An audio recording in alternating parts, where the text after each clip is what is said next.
I want to talk about love. Love is so important. Everyone should experience love. I have my notes. So I'm going to be teaching today. I want people to have the right understanding of love. Love has a language. And did you know that there are more than one type of love? There are four. And I learned that later in life. I wish I knew this as a teenager, as a young adult. I didn't know that. I didn't know that love had a language.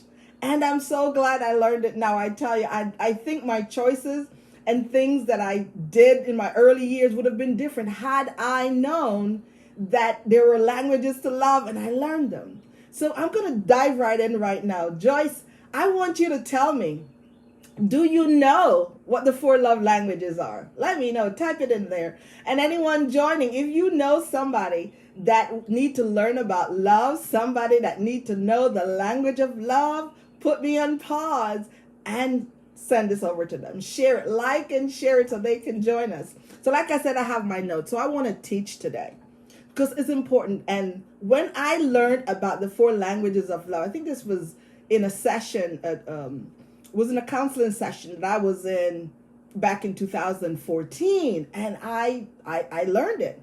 So the first one is agape. And agape love is love for humankind, for the human race. We love everybody. You will hear me say, I love you, and I don't know you. And the reason I can say that I love you and don't know you is because I love humanity. And we all should love humanity. The second one is Philippi. Philippi love, I know you may have heard of the city of Philadelphia, and that's brotherly love. That's the city of Philadelphia is depicting the Philippi love. And then you have Storge. Storge love is a love for your family, like your children and your parents. And the love that most of you are enjoying today is the love of Eros. Yes. Eros is that erotic love, that romantic love, that passionate love.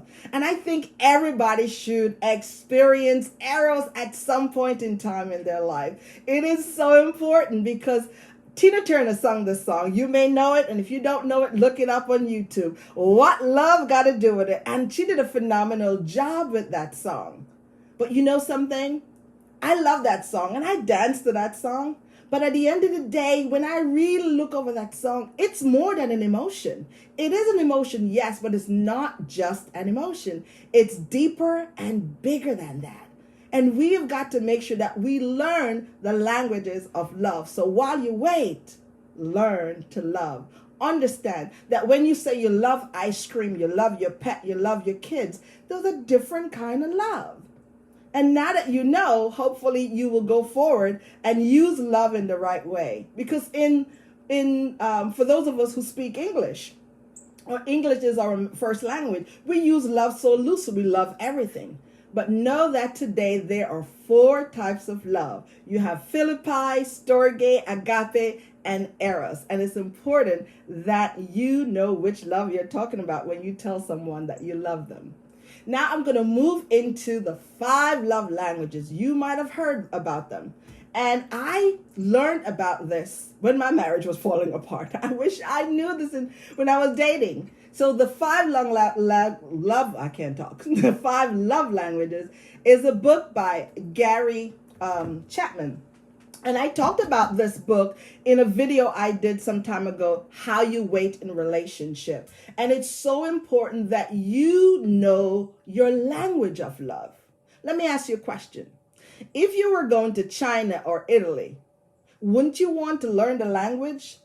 If you don't already know it, you would maybe download Duolingo, or you may download Babbel to learn some of the phrases. For example, how to ask for direction, how to order food, how to say thank you. You will do what you need to do to make sure that you have the basic language. So if you get lost, you can ask for direction. Or maybe you would have downloaded the iTranslate. That's an app where you can press a button as a person is speaking and it will translate the language real time. It's important that we understand that language is important. It's even more so important in love.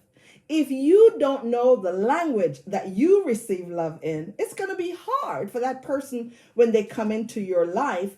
They're going to be loving you how they know how to love, or whatever they were raised on, and whatever their experiences were, but it may not be yours. So it is important that you know your love language so that you can then tell them how to love you. You need to be able to tell someone, when I am loved, this is what's happening. So let me start off with the first language, according to Gary. He said there are 5, and these 5 are specific to relationship. So the first one is words of affirmation. This is someone who wants to get compliments and who wants to be appreciated and to hear it. They want to hear how good they're doing and how well and what you like about them. They want to hear that. And it's important. So if you find out that that's the language of your partner, you need to speak that language for them. The next language is quality time. This is a person who wants you to spend time with them. Not just spend time, but you need to turn off your phone, look in their eyes, focus on them, like put your blinders on like a horse. Just focus on them alone. If you agree with anything that I'm saying, give me some thumbs up. Show me some love out there. And if you know someone that needs to hear this, please put me on pause and like and share, because it's important that we understand our language. So the first one is words of affirmation. Then we have quality time, and acts of service is next. Acts of service is that person that when they come home, the sink is clean. There's no dishes to be done. Dinner is ready. And you just touch their heart. Believe it or not, quality time and acts of service, that's my love language.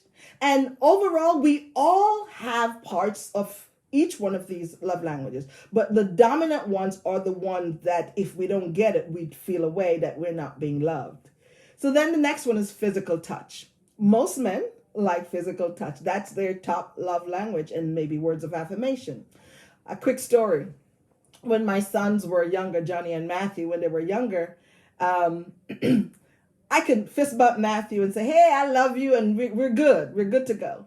And one day I didn't, I said to Johnny, I love you, but I didn't hug him. I didn't touch him. And I realized that he was a little bit taken aback and withdrawn. So I inquired, and I realized that was his love language. He wanted to be held. He wanted to be touched. He wanted to, for me to tell him I love him, not just in words, but to hold him and to touch him. So it's important that you find out the language of love for your children, the language of love for your spouse, the language of love for your significant other. You need to know the language of love. Joyce, you said yours is acts of service. All right. That's good. I'm glad you know it. So the last language is receiving gifts. I know there's some people, if you don't buy them flowers, if you don't buy them gifts and on time, you miss their birthday, you are in trouble. Yes, those people, you got to make sure you know that that's their language so that you can be on point. Buy that gift ahead of time and have it delivered ahead of time. It is so important that we understand people's language, and especially those you're in a relationship with. For me, I give gifts. I love to give gifts, but I give gifts as a way of encouraging someone, as a way of, letting them know I'm thinking about them, letting them know that, you know what, I know you're going through some stuff and I wanted you to know that I'm thinking about you. So those 5 love languages, you need to make sure you identify. At the end of this, I'm going to put a link in below the chat to just let you know that there's an assessment that you can take to find out what your love language is. That is for me too. Okay, Joyce, good to know. And there's a couple of other things that I wanted you to know about love while you're waiting in the season. I want you to know that love, it's not painful. Love does not hurt. No. I know that today is Valentine's Day, and today is a day that should really bring joy and happiness to some people, if not all. But there are those people out there who have had a very bad experience in love. And Valentine's Day is like a trigger for them. It makes them feel really bad because someone abused them, someone hurt them, and love was not shared in the way that they expected it, but it was very painful. Love is not supposed to be painful at all. Love, what love is? I tell you, love is kind, love is generous, love is patient, love is more than giving gifts. Love is caring. Love is compassionate. Love is forgiving. Love is pursuing and protecting and providing. That's love. If there's someone as a female, if there's a gentleman coming into your life and you need to understand who he is and how, what representation he's supposed to be in your life, he's not only supposed to say he loves you, but he's supposed to pursue you. He's supposed to protect you and provide for you. For me, as a person of faith, my love language is not only based on what Dr. Gary Chapman says, but also what my creator says. He says in a masterpiece, he loved me enough to die for me. So this person that's coming into my life has to be someone that is willing to protect me. So we need to make sure that we have people in our lives that understand what love is. Love protects, love provides, love makes you feel warm and fuzzy inside. It's important that we know that. Love goes above and beyond. Love is providing hope and letting people know that you see possibilities down on the inside of them. It is so important that we understand what love is. And I know Tina Turner says, what love got to do with it? And I want to tell you, love has everything to do with it. Because here's the thing. If you know how to love you, you will know how to love others. So it's important that you first start with loving your creator, then loving you, then you will then know how to love other people, because we cannot give love if we do not have love, understand love, and know what love is.